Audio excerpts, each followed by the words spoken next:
Hi there, welcome to Transcona Trailer Sales. Today we'll be walking you through your 2025 Impression 242 RD. We are just going to start off the back of the unit. If you notice up top, you're pre-mounted for an observation camera. If you'd like to get set up with that, you can contact the parts department. It's going to be a great little addition to your camper. At the back here, you do notice you get your 2-inch receiver straight here at the back. And you also have some 4 flat wiring. Just keeping in mind there are weight restrictions when it comes time to using this. The legislative is kind of right here. It's basically 300 pounds. It's going to be a really small boat or bike rack. Just keep that in mind. Coming around to the driver's side of the unit, if you look underneath, you've got this tube here. It's typically where you're going to want to store your sewer hose after your first use. We do have a brand new one located inside the front compartment, which is why there's not one in here yet.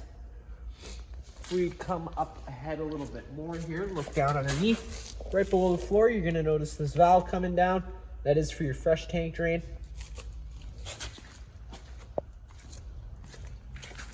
Up ahead, you got your on-demand water heater. There's only really a couple things you need to worry about. You got that main power switch right there, turning power to the thermostat inside.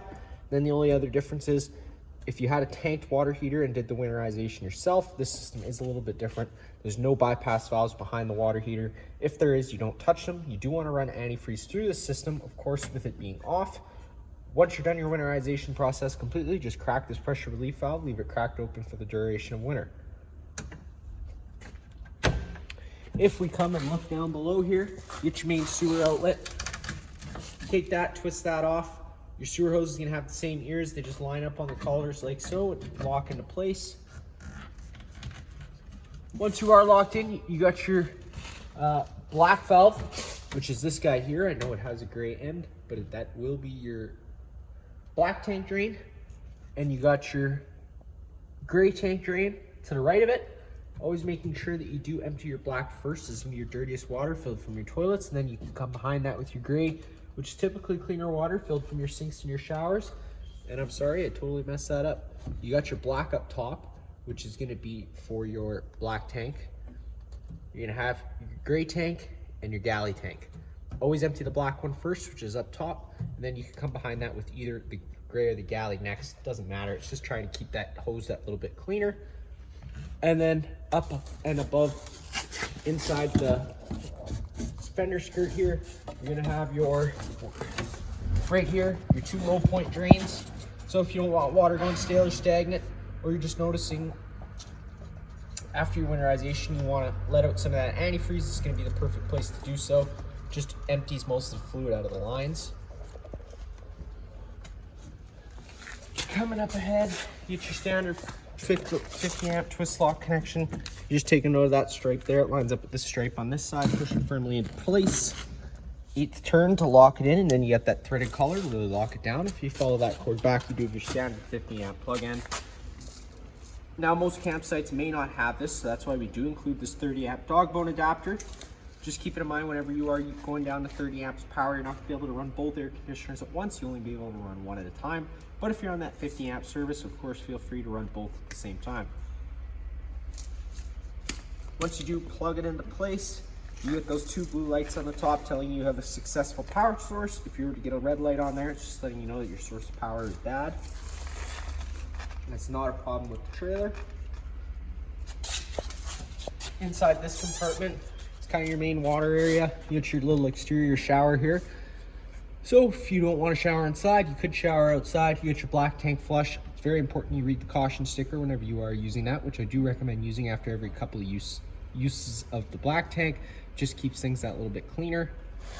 You do have to have your sewer hose connected and your black tank valve open, and the reason being, if you're pushing pressure inside of the tank, that pressure has nowhere to go.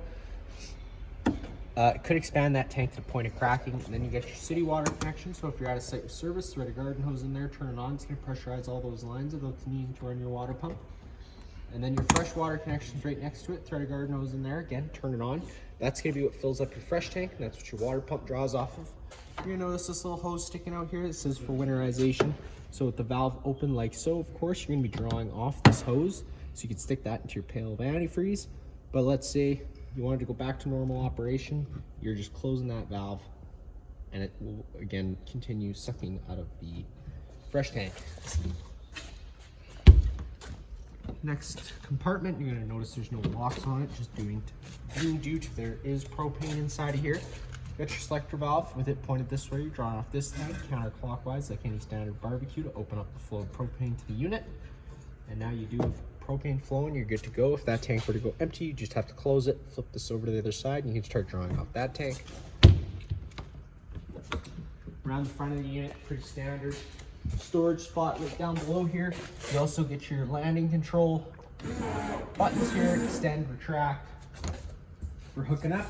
And then of course inside here, that's where your spare tire is located. You get some storage space as well as that battery box, and that's where your battery is located for the unit.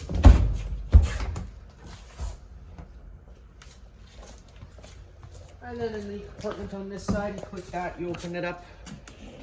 That's where you're gonna find that standard starter kit, which comes with that 15-foot sewer, 10-foot sewer hose, 15-foot water hose, some other miscellaneous goodies, including a 15-amp park adapter to go down to your standard household plug. But whenever you are using that, just keep it in mind, especially a unit of this size, it's really just to run your fridge or your lights. Once you're inside of here, you get this little light here. It turns on a light so you can see what you're doing inside. There's a light switch down below. Turning it on turns on some sweet accent lights at the front of the trailer. Helps spruce up your campsite a little bit. You're gonna look a lot cooler than Jordan will. Then you get your 30-amp solar controller on the wall. There's going to be a bunch of different in-depth settings you can go play with. I will recommend going over the owner's manual before you play with any of them, but we have it currently set up for your basic charging needs. If there's sun outside hitting the solar panel, it's going to be applying a charge to your front battery. Just keep it in mind, you do have to keep an eye on that solar panel. Once it starts getting a little dusty up there, giving it a wipe off with a warm microfiber towel with no sort of harsh cleaning chemicals on it is a good idea. Battery disconnect switch on the wall. With it in the on position, it's connected. With it in the off position, it disconnects the batteries.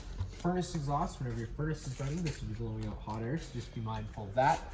And then right up top, you do get your vent lights whenever you get to your campsite, unclipping it from its hole. That way you can evacuate those fumes as it's creating them from the stove. And then whenever you're traveling, just remembering to snap it back into place, or if you're leaving the unit for a while, it's just gonna stop any excess dust from getting inside, and it's gonna also stopping critters from making an array inside. Now you got your stabilizer jack control for the rear anyway. Looks pretty simple. You hit the extend button, feet it in the tent, make another round to the ground. Once you do contact the ground, you hear the motors wind up and click. As you can see, it's an open gear system, so one leg may come down faster than the other. If it starts doing that, it's not the end of the world. Just keep holding the button until they both reach contact with the ground. Try and make sure that your feet are flat before you try extending it all the way. Once you hear the motors wind up like so, you are stabilized. Just keep it in mind, they are stabilizing jacks, they're not leveling jacks. If you're using this thing, you want to listen to them. And whenever you're retracting, just hit the retract button. Again, they might come up at different paces, but just allow them both to make their way all the way up. Once you hear the motor wind up, you can let off the button again.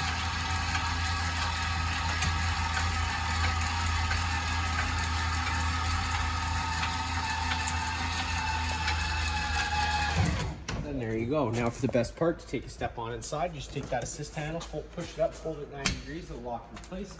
It'll allow you to open up your door. You have to have your door open all the way to get your stairs down.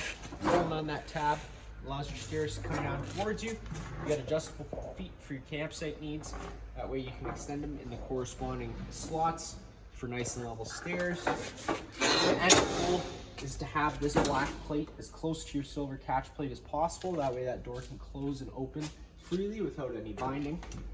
Once you do take a step on inside, first thing you notice off on the right is that fire extinguisher, which is just like home, pull pin and shoot. You get your TV mounted on the wall, which is already on for some reason. Next, you got your monitor panel system over on this wall here. One light switch is going to turn on some awning LEDs. The other is going to turn on these main living space lights. Up above, you got your monitor panel system. Pushing the button will tell you the corresponding level. Water pump switch, turning that on, again, draws out of your fresh tank, or for winterizing, it's going to be sucking out of that jug of antifreeze. You're going to have the water heater switch, turning that on, then turns on power to your thermostat. Thermostat up top, it's pretty standard, up and down to change your set desired temperature. As an added safety feature, you're locked to 50 degrees Celsius right off the bat, just so kids can't scold their hands. But if you push and hold that up button for 5 seconds, it does unlock it and will allow you to go up another 5 degrees. Just keep it in mind, 55 degrees Celsius water, it's pretty hot. You might scold your hands, so be careful with it. Which brings me into my next topic. When it comes time to using it, because it's a tankless system, it operates on flow. So essentially where you want to set the temperature for that is where you find the water the most comfortable with just only running the hot. You don't want to have to blend in the cold at all. So if you find it the most comfortable at 40 degrees Celsius, set it there, leave it there, so you don't have to blend in the cold at all. When you blend in the cold, it throws off the flow of the water heater, and it could throw in some cold spots in there. You got a tank heater system in this unit. That's just for an extended camping seasons. Realistically, our Manitoba winters get much too cold for it to be adequate all winter. It's for that 1 to 5 degree range, and realistically, if you're camping below -0, you run the risk of things freezing, so just keep that in mind. Next, you got your slide out control. Now, before anybody ever goes to operate their slide outs, I always recommend giving a quick visual inspection inside, making sure that there's nothing that's shifted during travel, because sometimes that does tend to happen. It's going to get caught between the wall and the slide out, causing damage. And of course, just on the other side of the slide, on the outside, making sure you do have enough room for it to go all the way out. Push and hold the out button. Slide out's going to start making its way out. Once that slide out does reach its full extension, you're going to hear the motors wind up and click, and you can let off the button.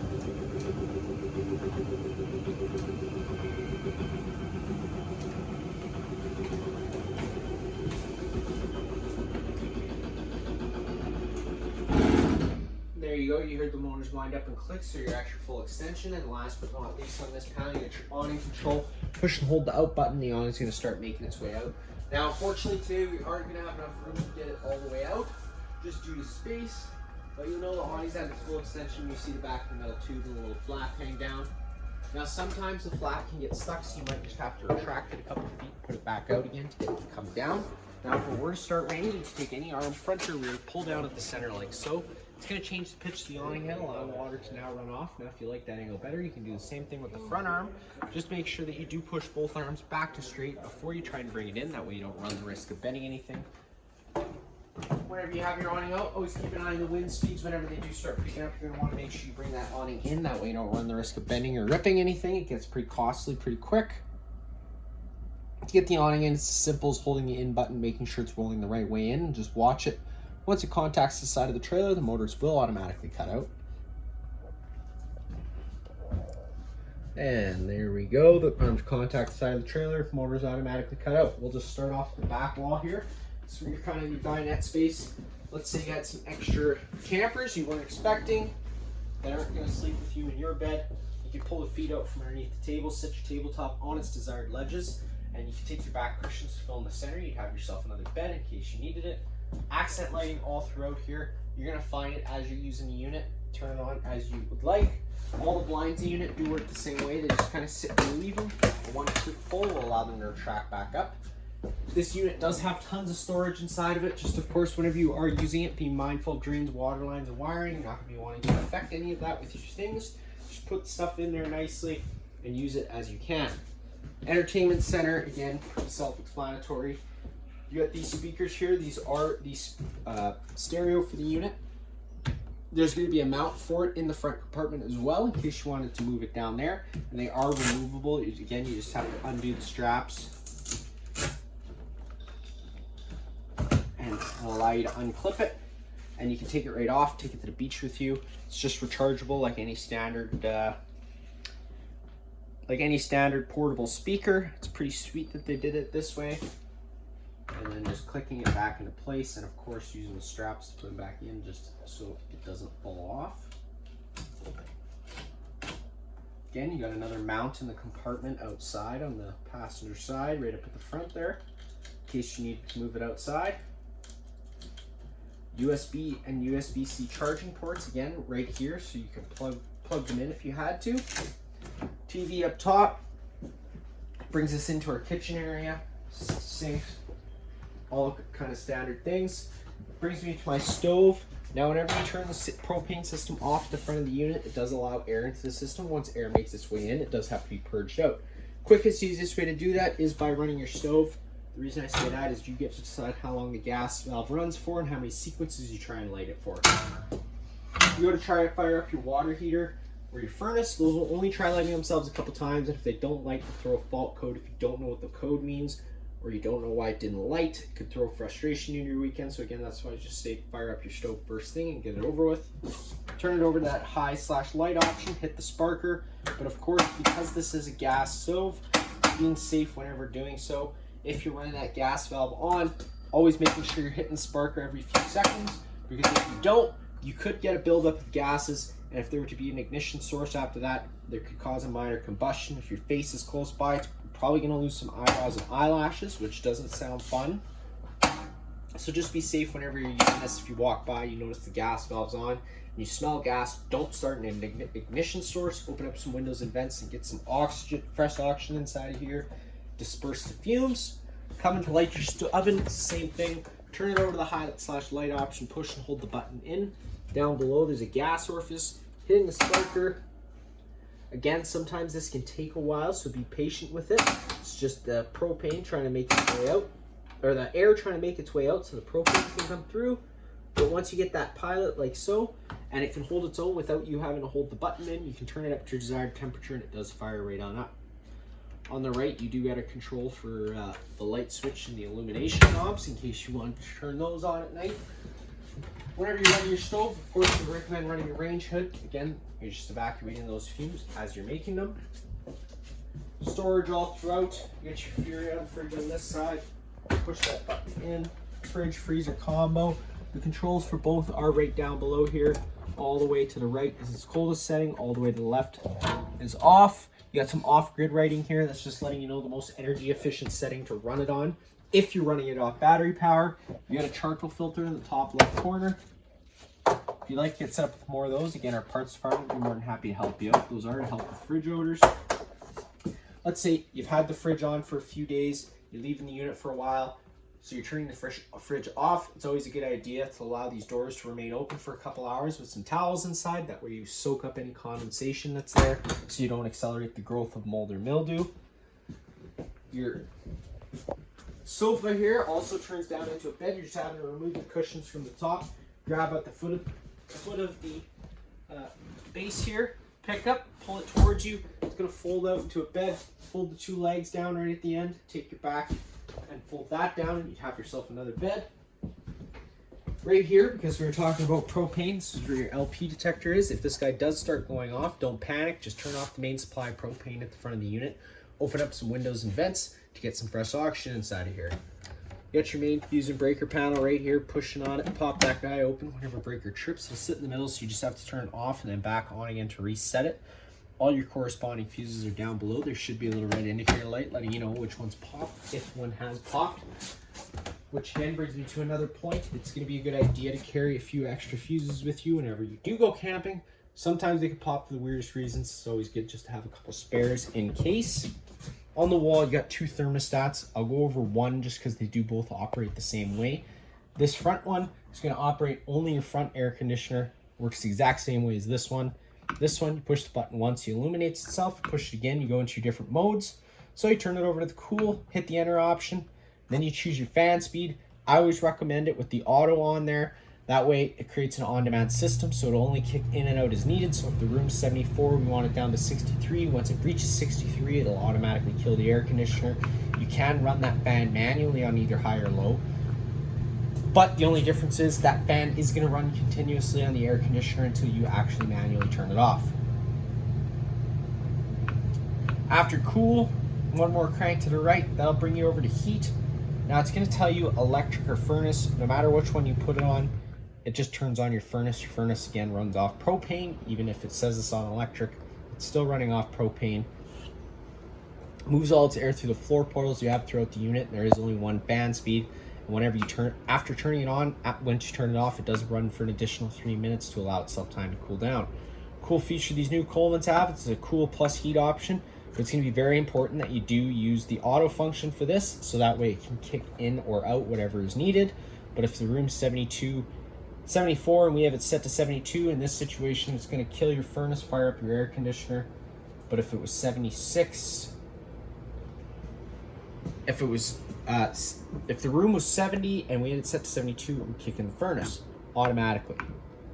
One more time after that, brings you over to what we call off, and that turns the whole system off.